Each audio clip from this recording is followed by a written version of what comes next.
Hello guys, welcome to my channel quiz वाली। आज के टॉप 8 क्वेश्चन का डिस्कशन स्टार्ट करते हैं। और अगर आप किसी भी कॉम्पिटिटिव एग्जाम की तैयारी कर रहे हैं तो ये आपके लिए यूजफुल होगा। Let's start guys. Question number 1 से स्टार्ट करेंगे।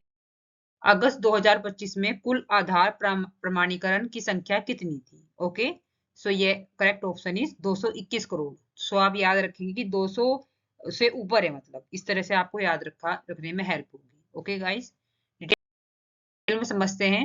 अगस्त 2025 में कुल 221 करोड़ आधार प्रमाणीकरण हुए। वर्ष 2024 की तुलना में लगभग 10% वृद्धि हुई।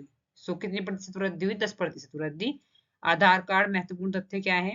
शुरुआत 28 जनवरी 2009 को UIDAI unique identification authority of India का गठन हुआ। ओके, और 12 जुलाई 2016 को इसे आधार अधिनियम 2016 के तहत संवैधानिक दर्जा मिला। ओके गाइस, जारी करने वाली संस्था कौन सी? UIDAI, भारतीय विशिष्ट पहचान प्राधिकरण। और यह इलेक्ट्रॉनिक्स और सूचना प्रौद्योगिकी मंत्रालय के अंतर्गत कार्य करता है। ओके, कौन से मंत्रालय के अंतर्गत कार्य करता है वो भी आप याद रखेंगे। ओके, उसके बाद में संख्या की विशेषता क्या है कि प्रत्येक नागरिक को 12 अंकों की यूनिक पहचान संख्या दी जाती है। कितनी डिजिट होती है? 12। और biometric fingerprint plus iris scan और जनसांख्यिकी जानकारी से जुड़ी हुई होती है। ओके, पहली आधार संख्या, सबसे पहला आधार कार्ड महाराष्ट्र के नंदुरबार जिले में 29 सितंबर 2010 को जारी किया गया। ये याद रखेंगे आप। लाभ व उपयोग क्या है? बैंक खाता खोलने, सब्सिडी पाने, मोबाइल सिम कार्ड, पेंशन, छात्रवृत्ति, पैन लिंकिंग आदि में आधार अनिवार्य है। ओके, लगभग सभी चीजों में अनिवार्य है। डीबीटी के लिए आधार एक अहम आधारभूत ढांचा है। ओके, डीबीटी का मतलब अगर मैं उदाहरण की बात करूं तो जो किसान भाइयों को 3-6 हजार रुपए मिलते हैं एक साल में 2-2 हजार की किस्तों में, वो डायरेक्ट बेनिफिट ट्रांसफर है। ओके, आगे बढ़ते हैं गाइस। क्वेश्चन नंबर 2 की बात करते हैं। अंतरराष्ट्रीय पुलिस सहयोग दिवस, इंटरनेशनल डे पुलिस कोऑपरेशन, किस दिन मनाया गया? ओके, दिवस। करेक्ट ऑप्शन इज 7 सितंबर। इसके बारे में डिटेल में समझते हैं। 7 सितंबर को मनाया गया। स्थापना UN यूनाइटेड नेशन महासभा ने 16 दिसंबर 2022 को यह दिवस घोषित किया। ओके, पहली बार कब मनाया गया? 2023 में, फिर 24-25, तो इस बार तीसरा था ये। ओके, उद्देश्य क्या है? दुनिया भर की पुलिस एजेंसियों के बीच सहयोग को मजबूत करना। इंटरपोल से संबंध, 7 सितंबर 2023 को इंटरपोल क्या होता है? इंटरनेशनल क्रिमिनल पुलिस कमीशन की स्थापना हुई थी, इसलिए यह तारीख चुनी गई। समझ बात आ रही है? ओके, थीम क्या है 2025 की? ICT और AI का पुलिसिंग में उपयोग। ओके गाइस, महत्व क्या है? यह दिवस वैश्विक शांति, सुरक्षा, पारदर्शिता और पुलिसिंग में तकनीक सुधार को बढ़ावा देगा। ओके गाइस, UN महासचिव एंटोनियो गुटेरस ने कहा कि AI और डिजिटल उपकरणों की जिम्मेदाराना उपयोग पुलिसिंग को अधिक प्रभावी बनाएगा। ओके, आगे बढ़ते हैं गाइस। वांगचू प्रोजेक्ट किन दो देशों से संबंधित है? करेक्ट ऑप्शन इज भारत और भूटान। आप याद रखेंगे। डिटेल में समझते हैं गाइस क्वेश्चन। डिटेल में समझते हैं गाइस एक बार। वांगचू हाइड्रो इलेक्ट्रिक प्रोजेक्ट है और ये कहाँ है? स्थान भूटान में भारतीय सहयोग से बनाया जा रहा है। अडानी पावर लिमिटेड और drug green power corporation Bhutan की सरकारी इकाई ने साझेदारी की है। ओके, उसके बाद में शक्ति क्षमता क्या है इसकी? 570 मेगावाट। उसके बाद ये मॉडल क्या है? ये बूट है। बूट क्या होता है? बिल्ड ओन ऑपरेट ट्रांसफर पर आधारित, मतलब PPP मॉडल होता है ये। इसमें क्या होता है कि अगर मैं उदाहरण की बात करूं तो जैसे हाईवे निर्माण होता है कि NHAI प्राइवेट कंपनियों को बूट मॉडल पर टोल रोड बनाने देती है और कंपनी रोड बनाती है, 20-30 साल तक टोल वसूलती है, समय पूरा होने पर सरकार को सौंप देती है। आई होप आपको क्लियर हुआ होगा। उसके बाद निवेश और प्रारंभ क्या है? लगभग 6000 करोड़ निवेश होगा। परियोजना की रिपोर्ट तैयार है। निर्माण 2026 के पहले छमाही में शुरू होगा और 5 वर्षों में पूरा होने की योजना है। आप याद रखेंगे कि मॉडल क्या है, किन दो देशों के बीच में बनाया जा रहा है और कौन कौन से किस किस उद्यम के द्वारा बनाया जा रहा है। ये 2-3 पॉइंट इसमें इंपॉर्टेंट। जापान के किस PM ने इस्तीफा दिया है? Correct option is Shigeru Ishiba. Okay, Japan के बारे में, इसकी राजनीतिक व्यवस्था कैसी है, डिटेल में समझते हैं गाइस। संवैधानिक राजतंत्र है। सम्राट केवल प्रतीकात्मक प्रमुख है। ओके, जैसे इंग्लैंड वगैरह में होता है। नेशनल डाइट संसद द्विसदनीय है, मतलब 2 सदन है। जैसे हमारी जो इंडिया की पॉलिसी, इंडिया की मतलब एक कॉन्स्टिट्यूशनल है, उसमें भी 2 सदन है, लोकसभा राज्यसभा, तो इसमें भी ऐसे ही है।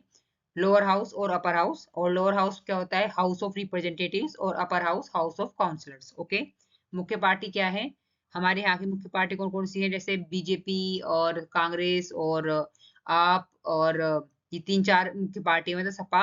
सो इसमें क्या है कि मुख्य पार्टी कौन कौन सी है, इसमें एलडीपी लिबरल डेमोक्रेटिक पार्टी 1955 से ही सबसे ताकतवर है। ओके, तो इनकी एक पार्टी है। ओके, और जैसे मैं यूएस की बात करूं तो उधर दो हैं मेन, जो है डेमोक्रेटिक और रिपब्लिकन।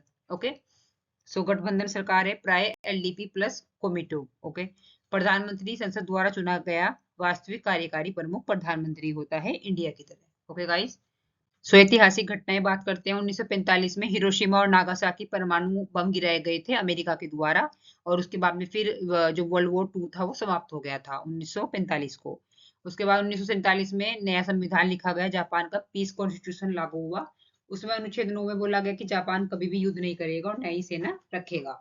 1970 में क्या हुआ कि न्यूक्लियर नॉन जो एनपीटी होती है, जापान ने एनपीटी पर हस्ताक्षर किए। जापान परमाणु तकनीक का उपयोग केवल शांतिपूर्ण उद्देश्यों के लिए करेगा, जैसे मतलब इलेक्ट्रिक वगैरह जनरेट करना होता है।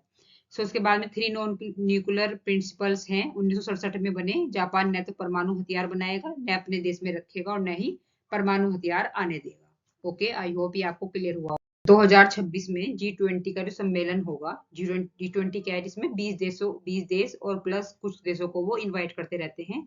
तो उसका जो सम्मेलन होगा वो कहाँ पर होगा, सो correct option is USA. Okay guys, detail में समझते।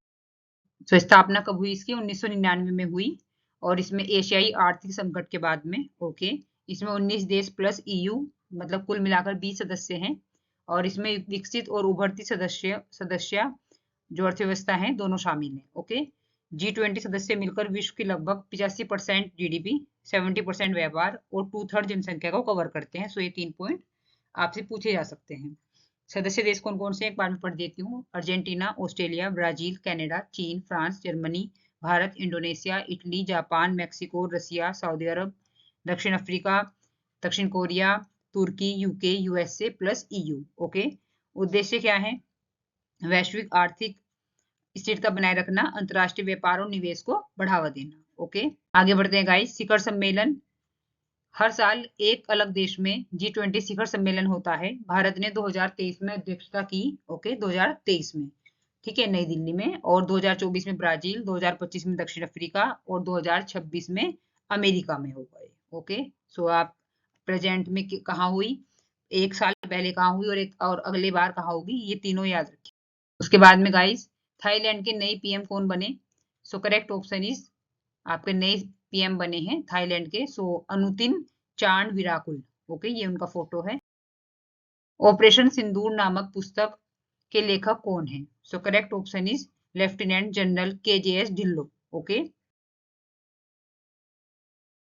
थोड़ा, सो कश्मीर घाटी में सेना के आतंकवाद विरोधी अभियान का अनुभव किया गया है, इसमें मतलब उसका उल्लेख किया गया है।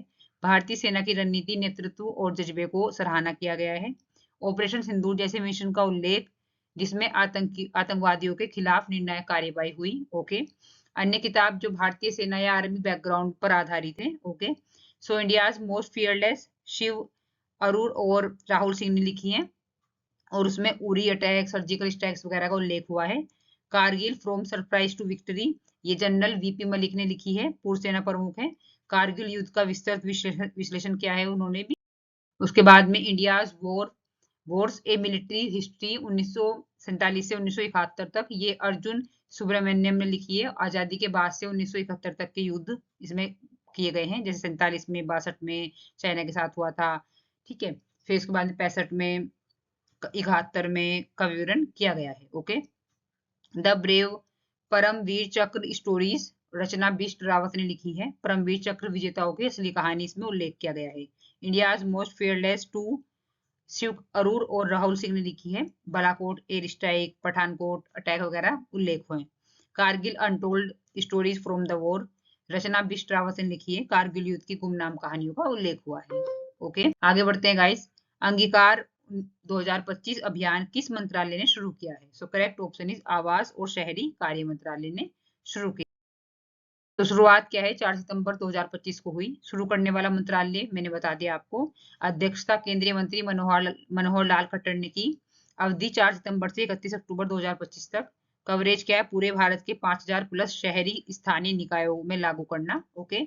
उद्देश्य क्या है कि जो प्रधानमंत्री आवास योजना है 2.0 के लाभार्थियों तक सीधे पहुंचना, आवेदन सत्यापन घरों के निर्माण में तेजी करना। ओके। आगे बढ़ते हैं, मुख्य गतिविधियां क्या है इसकी, घर घर जागरूकता अभियान, लोन मेल्स, सांस्कृतिक कार्यक्रम, पीएम आवास मेला शहरी का आयोजन करना। समन्वय क्या है, credit risk guarantee fund trust for low income housing को जोड़ा गया है इसके साथ में, और पीएम सूर्य घर मुफ्त बिजली योजना के लाभ भी जोड़े गए हैं। ओके। विशेष आयोजन क्या है, पीएम AYU आवास दिवस 17 सितंबर 2025 को, और पीएम आवास मेला शहरी 2 चरणों में, ये भी सितंबर और अक्टूबर में होगा। आगे बढ़ते हैं गाइस। तीसरा, नॉर्थ ईस्ट एविएशन समिट 2025 कहाँ आयोजित हुआ, so correct option is Itanagar Arunachal Pradesh में आयोजित हुआ। ओके। डिटेल में समझते हैं guys. North east aviation summit 2025 के बारे में बात करते हैं। आयोजन स्थल और तिथि 4 सितंबर 2025 को ईटानगर अरुणाचल प्रदेश में आयोजित हुआ, और विषय और नाम क्या है इसका, north east region ministers conference on civil aviation and the third north east aviation summit. Okay. आयोजक संस्थाएं कौन कौन सी है, किस किस संस्थाओं ने आयोजित किया, सो नागरिक उड्डयन मंत्रालय, मिनिस्ट्री ऑफ सिविल एविएशन, और FICCI federation of Indian chambers of commerce and industry, दोनों ने मिलकर आयोजित किया।